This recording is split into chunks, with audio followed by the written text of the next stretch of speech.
Hello and welcome to Crux Investor. We caught up earlier today with Tim Harrison. He's the MD of Ionic Rare Earths, ASX listed rare earths explorer and developer with assets in Uganda. And we talked through the recent fundraise they've done, $12 million.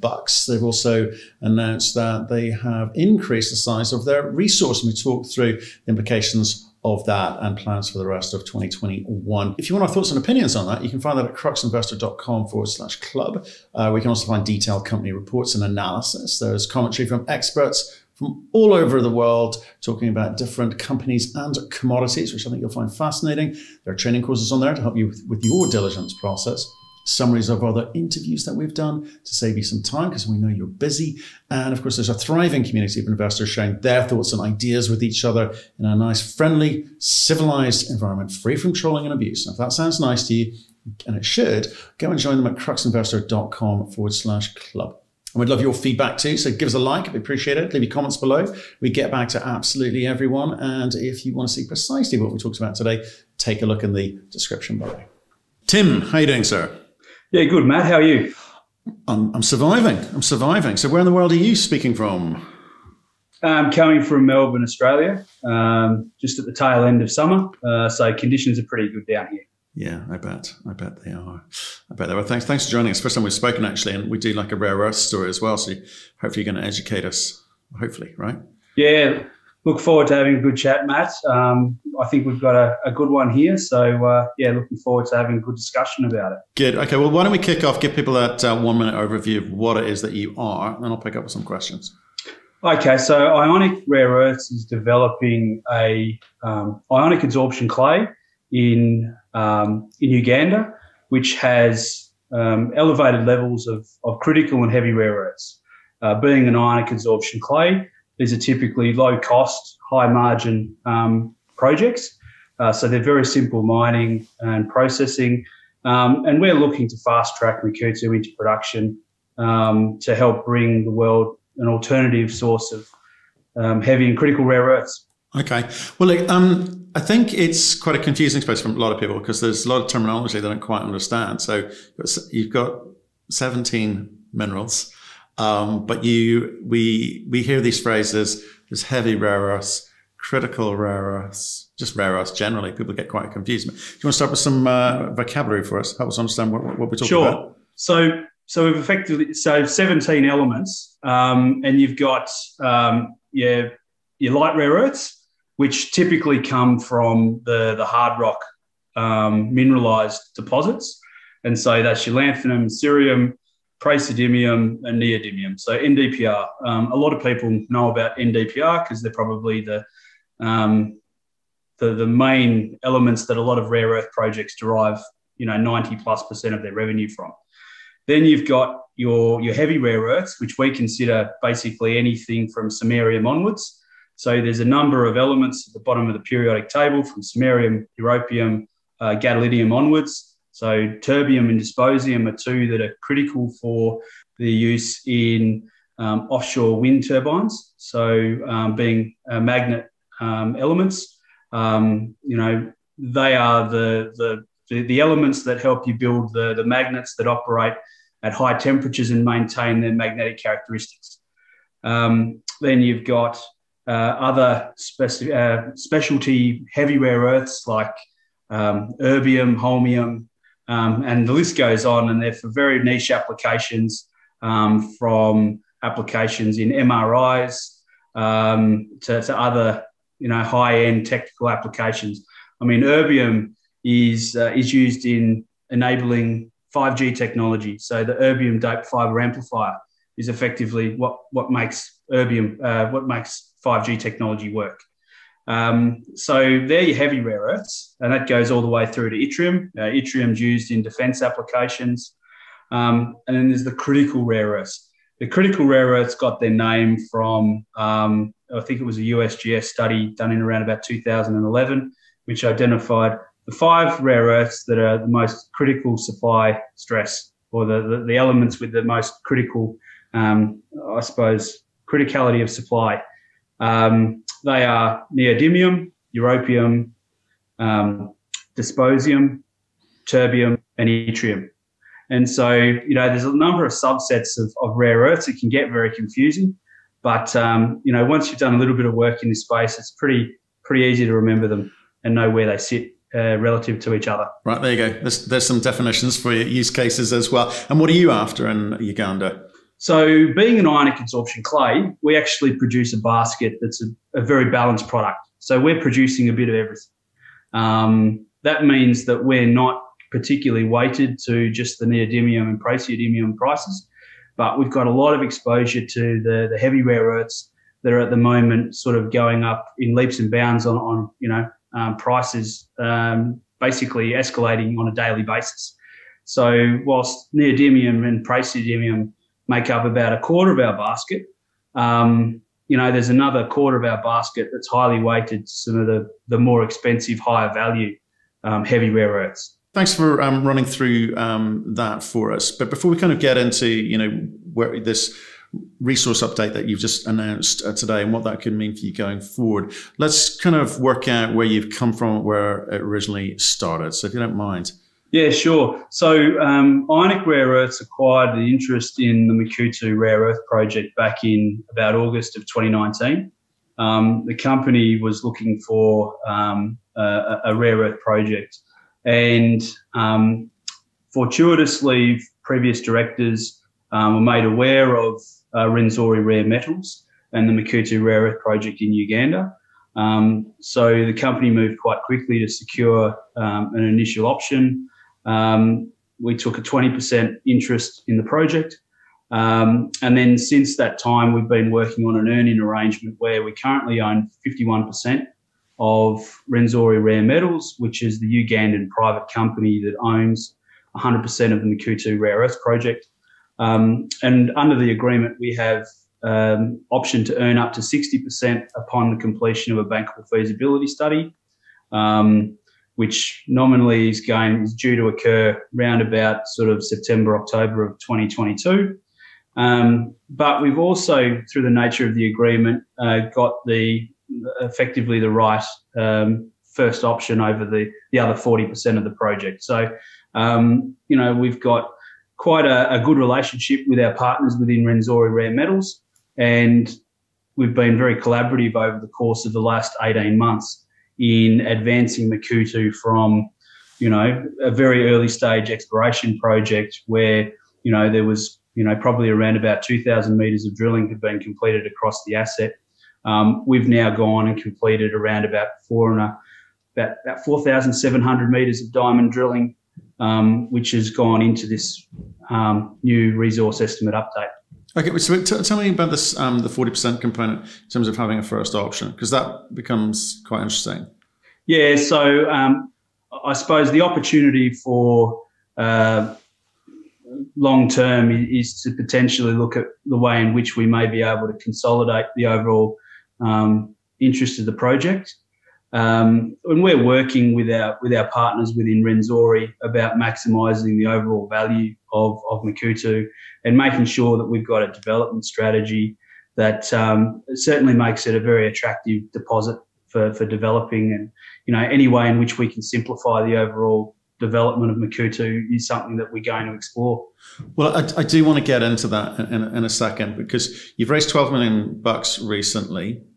Okay, so that's obviously sets out a story for this year through to the feasibility study. But how much has been spent to date to get to where you are?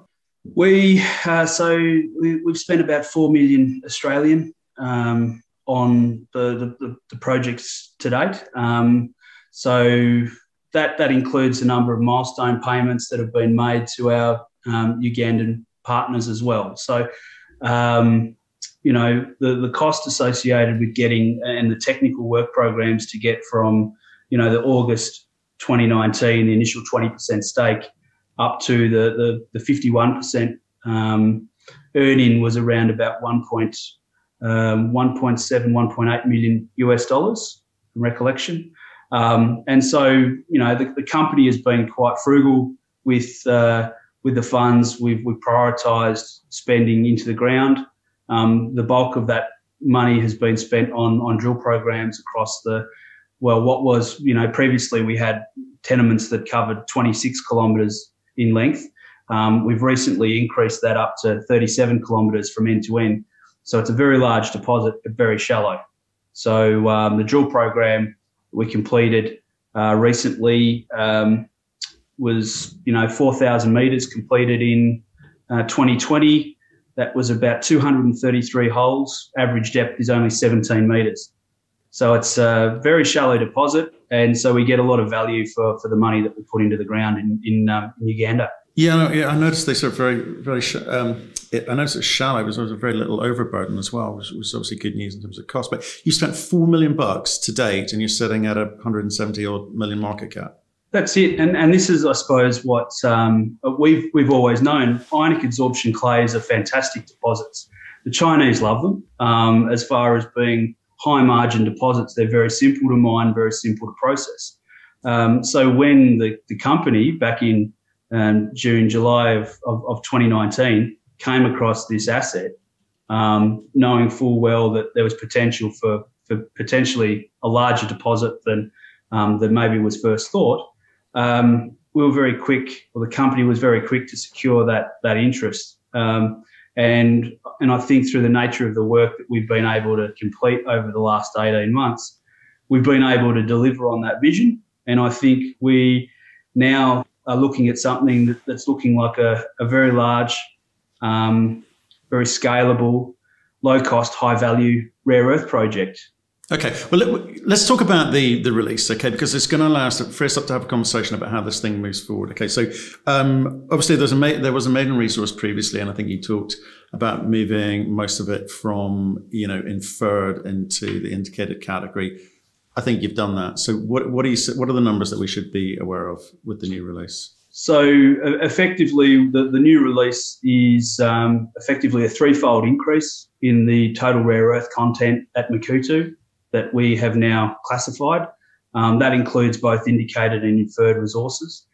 As far as the total tonnage of the deposit, the previous resource at 78.6 million tonnes at 840 ppm TREO, the revised resource that we've announced at 315 million tonnes at 650 ppm total rare earths is a substantial increase, and one that will underpin a very long life, low cost and high value project operating asset at Makuutu. So, and tell me why you kind of reduced the cutoff. Is that because you went gone from 300 cutoff down to 200 cutoff, right? Why do you do that? Is it because you know more? Well, yeah. So we've been the benefit of additional work. So we've had additional metallurgical test work, which has continued to show positive improvement in the overall rare earth extraction. But one of the attributes of Makuutu is that it actually has an elevated heavy rare earth extractions relative to the light rare earths. So we get the benefit of the higher extraction on the higher payables or the higher value rare earth content. So we end up with effectively a higher weighting of the heavy rare earths and critical rare earths in our basket. We've also seen, I suppose, a better understanding of the overall cost profile at Makuutu. When we did the last mineral resource estimate, we looked at the overall cut-off grade, and there was scope to actually pull in material that sat outside of the existing resource. We went back, we had a look at the cut-off grade. We've gone back to first principles and worked up from the ground up on the overall evaluation of the inputs that are used in determining the cut-off grade. And the other benefit has been obviously the increase in rare earth prices, and I think that the holistic increase in forecast rare earth prices, not just out to 2030, but beyond 2030, is a bit of a, we just don't know how much those rare earth prices are likely to increase. Or decrease. Everything can go up and down, but I think in order for it to go down, either there needs to be a fundamental change in the consumption of rare earths or the availability of it. And I would say that everything that we're looking at the moment on macro conditions around the world would indicate that the consumption of rare earths is likely to increase, especially those of critical and heavy rare earth nature. And given the potential for decreasing supply of especially the heavy rare earths, those current sources of heavy rare earths out of southern China strategic in value, and the Chinese have been reducing their quotas as a proportion of the overall rare earth production coming out of China. And there has been white papers that have forecast that those ionic adsorption clays in southern China are likely to be diminishing. And ultimately, that does mean in the long term that the availability of heavy and critical rare earths is likely to become stretched. So you think future for rare earths is, I mean, no cycles, it's all straight line up, is it? Look, I think there's plenty of people who've predicted straight lines up and have egg on their face. I think looking at the fundamentals, looking at the current supply of heavy rare earths, where that comes from, you know, what new supply is likely to come online. And given that, you know, outside of southern China, there's only a handful of ionic adsorption clays that are of a scale and a size that is scalable to produce long-term, low-cost, heavy rare earths. I feel quite comfortable that Makuutu is going to be, you know, in a peer set of itself with maybe one other on the ability to produce low-cost, high-value rare earths for a long time. Okay, but there are some new entrants coming in. Well, certainly a lot of people talking the language of being able to produce rare earths. There is, unfortunately, a dependency on China. So people talk about sitting outside of the Chinese ecosystem, but invariably come trotting back to the Chinese for capital of some, it's at various points, or have to insert themselves into an ecosystem or a supply chain which involves Chinese. And that means that they can, in turn, affect your ability to make margin, can't they? I think that realistically, anybody who's looking at building a long-term rare earth business in the immediate term should have a good think about how they want to integrate China into the project. I can't see, I mean, the reality is at the moment, all rare earths are effectively ending up in China.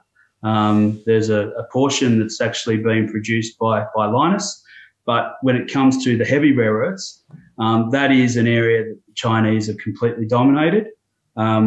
We're open to working with anyone that can basically help us deliver full value from Makuutu.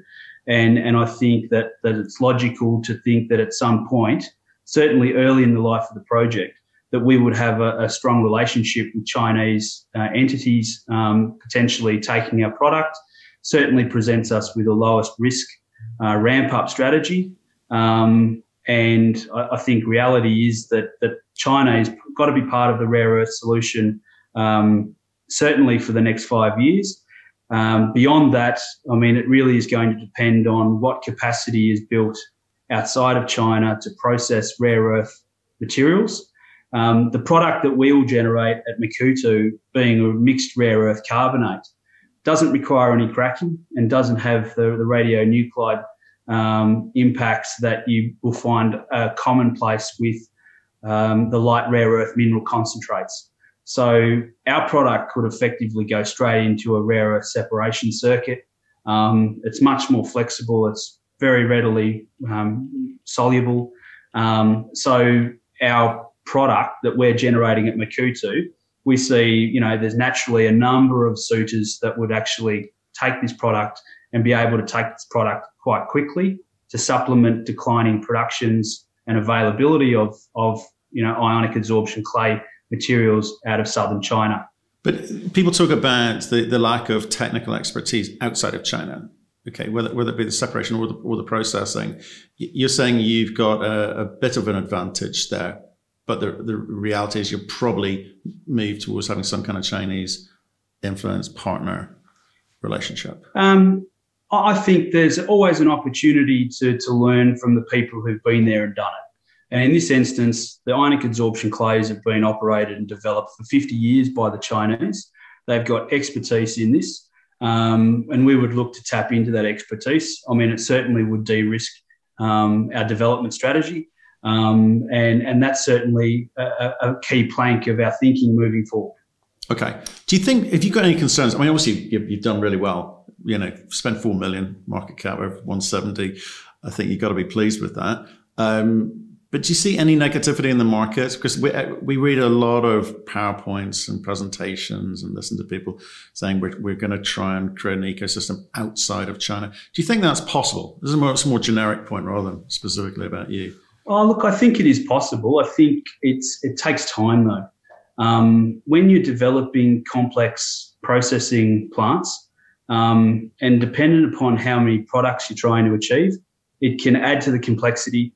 And so when you're looking at projects with quite complex flow sheets and technical risk, the ramp-up profile is usually the first thing that gets hit, what's called a McNulty curve. And, what we're looking to do is to basically present to the market a really simple processing arrangement.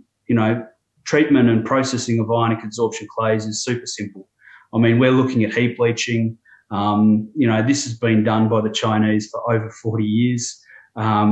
It's not that complex, and I think that gives us a market advantage in ability to bring scalable projects that are low capital intensity, low operating costs, but we're generating a very high margin product. So we're getting the benefits of both worlds, the low capital intensity and the high margin. Do you think the Australian government and the Chinese government are going to make up and be friends again?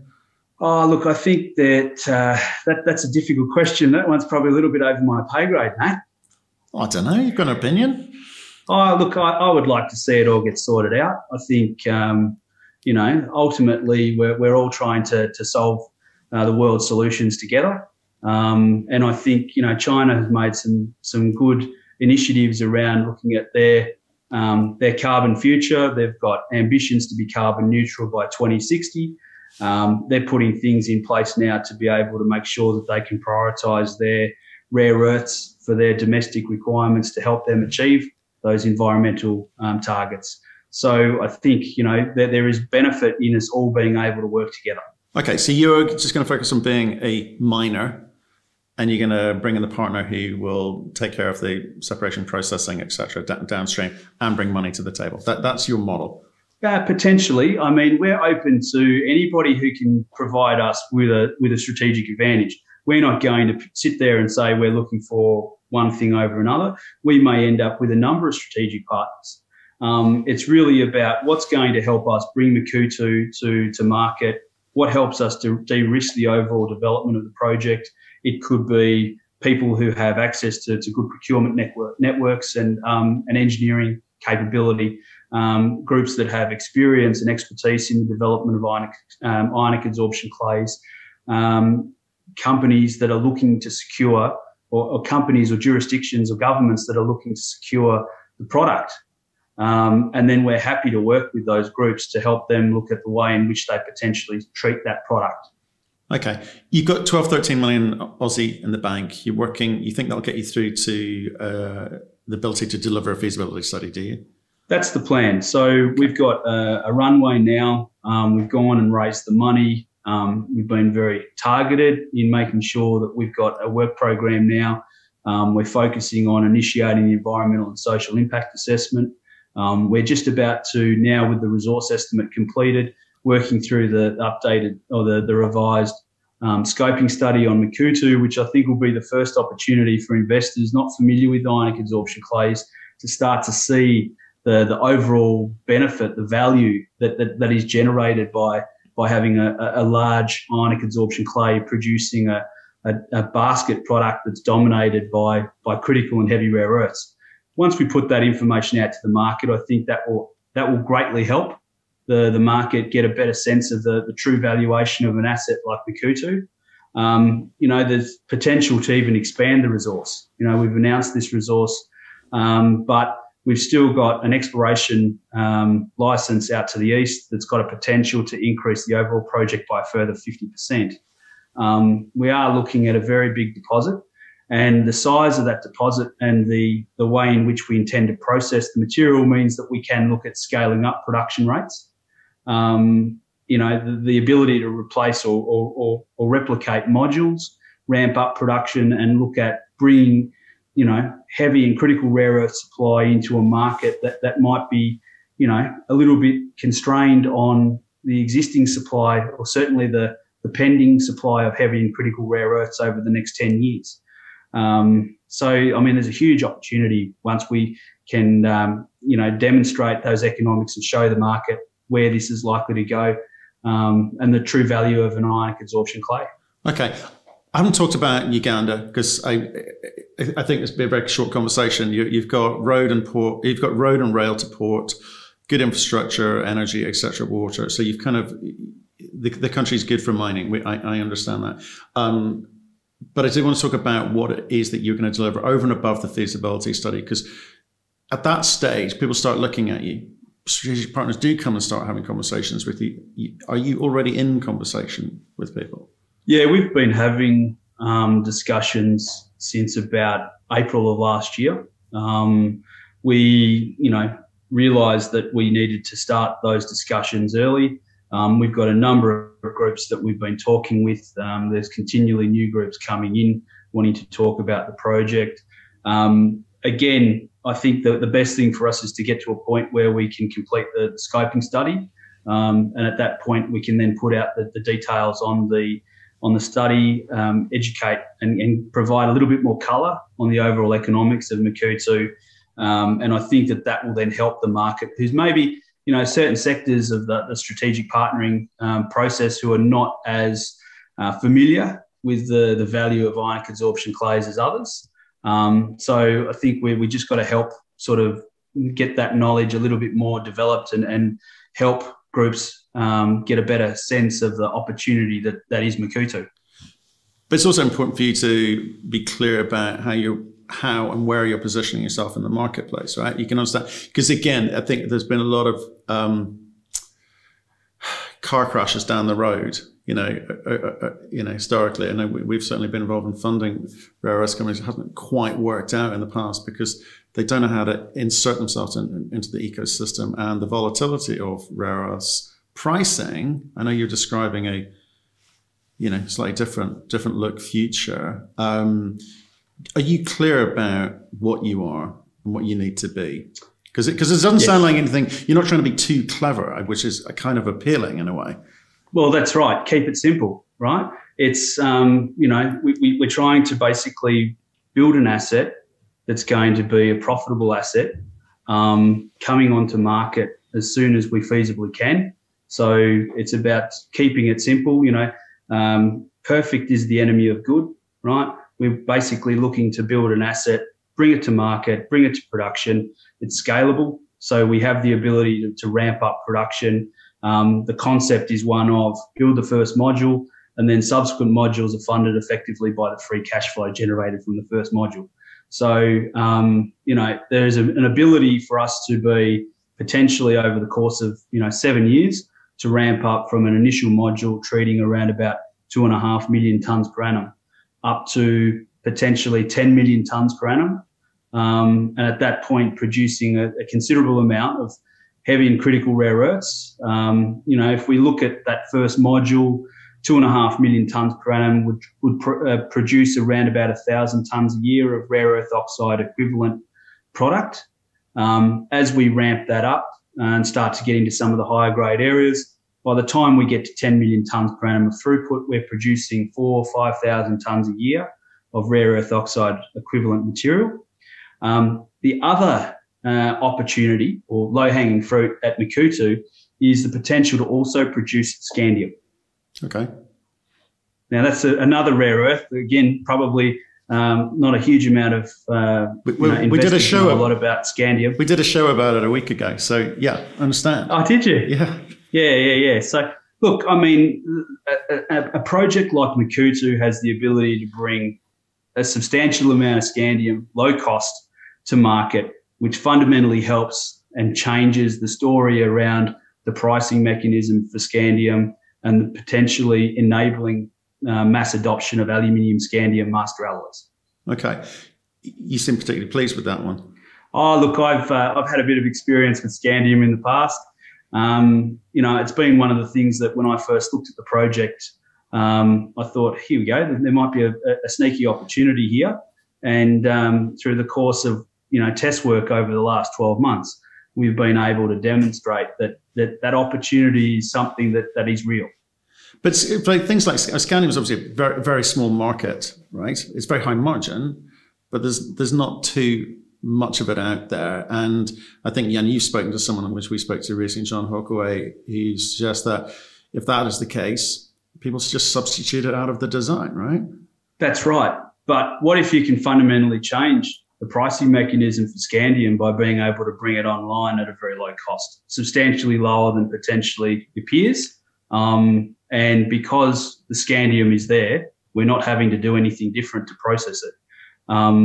Potentially there's revenue that can be captured from this project by being able to market scandium at a price point that is appealing for aluminium scandium master alloy developers to be able to place that into the market. And they need certainty of supply for a long time out. You don't go and design an aeroplane based on being able to access scandium and then find it's not there. So that's part of the problem, or has been part of the problem. That's right. Looking at the resource estimate that we've announced for Makuutu, 315 million tonnes at 30 ppm scandia. That's over 9,000 tonnes of scandia in this deposit. So that's likely that we'll be producing potentially initially quantities of 20, 25 tonnes a year, but potentially ramping that up to 100 tonnes a year or more. Okay. And it doesn't sound, you better explain to me, it doesn't sound like a lot, but you don't need to add too much of it into the mix. So that is a significant portion of the world's current usage. Oh, that would certainly dwarf the current consumption. But again, as I said, Matthew, it's about fundamentally changing the pricing mechanism by being able to supply that material to market. So it does change the economics of potentially looking at aluminium scandium master alloys in a number of different applications. And once we can provide the market confidence that that supply is there, then the adoption hopefully will soon follow. There's other players also in the scandium space at the moment. Rio's gone in there. So I think the more players, the better ultimately for scandium. Yeah, it'd be interesting to see if Rio actually bring that into market or not.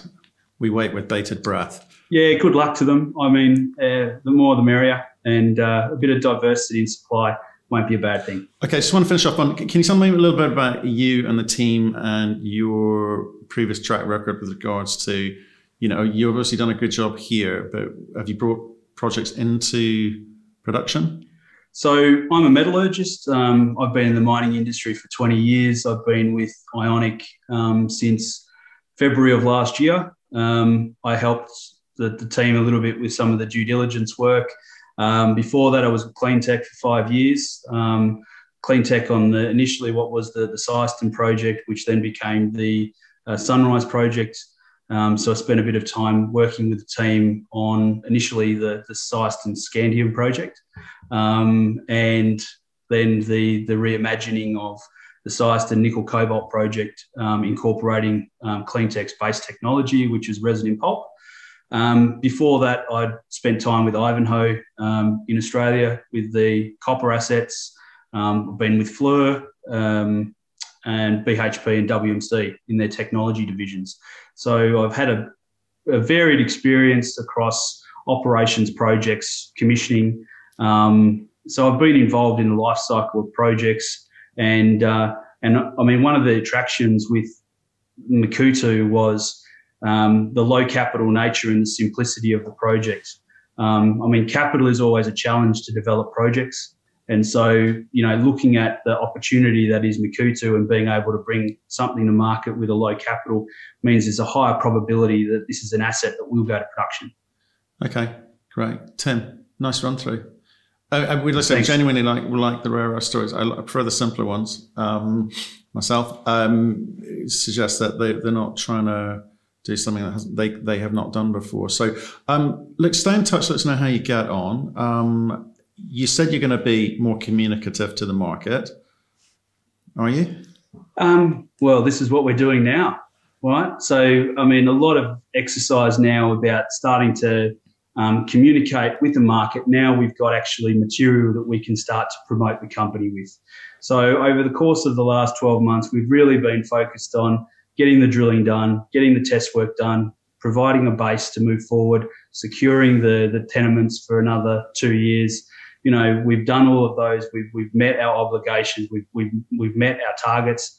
Now it's about creating real shareholder value by completing and putting some valuation models around the potential size of Makuutu, knowing that there's still a tremendous amount of exploration upside.